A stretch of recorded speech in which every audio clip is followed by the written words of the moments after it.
जोहार दर्शक बंधु आपण मानक स्वागत करछे मोर यूट्यूब चैनल रे। आउ आज आमे मुरीभाल षष्ठ वार्षिक धनु यात्रार षष्ठ दिवस रजनी रे आज आमे मुरीभाल धनु यात्रा रे आसी उपस्थित अछु।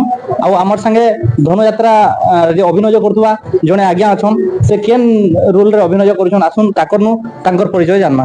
आज्ञा आपन को परिचय टिके दु। मोर ना होचे तरणेशन बारिक, ग्राम कैलेंडा, पोस्ट ऑफिस मलछामुंडा, जिला बरगढ़। माँ दक्षिणेश्वरी कला परिषद लाठोर महाराज आर्तत्राणी सुनानी संस्था मु काम कर विभिन्न भूमिका संस्था रोल कर मु गोटे पाला गायक तत्संगे कीर्तन गायक आई संस्था नारद विष्णु अक्रूर विभिन्न भूमिका रोल कर तो आपण इथिरे जन इडा अभिनय करछन केते वर्ष लागि आप मोर अभिनय करिवार दरबार रे 2 वर्ष हैला। आज्ञा आगरो काना करथले आपण किन किन रोल रे पहला किन थिरे आसली?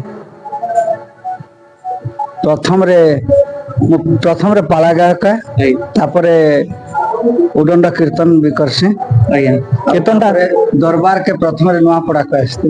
आज्ञा प्रथम रामलीला थिला और रामलीला रे म रामचंद्र रोल राम रोल रे करथली। हां वर्तमान भी रामलीला रे रामचंद्र रोल। आज्ञा तो आपण बरगढ़ जिल्ला रे?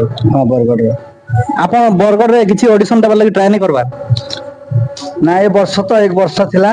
आज्ञा तापरे जेन ऑडिशन हेबा सते नै ट्राई करबा लागि अभिलाष करछि। आज्ञा बोले आपण कीर्तन भी करसन आ इथरे भी अभिनय हमर धनु यात्रा भी विभिन्न रोल रे अभिनय करछन। हां तो आके आपण काना अलगा बड़ माने पदवी रे किछि रोल करबा लागि चाहछन? हाँ अभिलाष तो अच्छे विभिन्न दिगरे प्रयास चालीस बोले आपण माने अलगा रोल करबा लागि भी चाहछन। हाँ वर्तमान मुरीभाल रे काना रोल करूछन यहाँ दे? वर्तमान नारद अक्रूर विष्णु। धन्यवाद आज्ञा।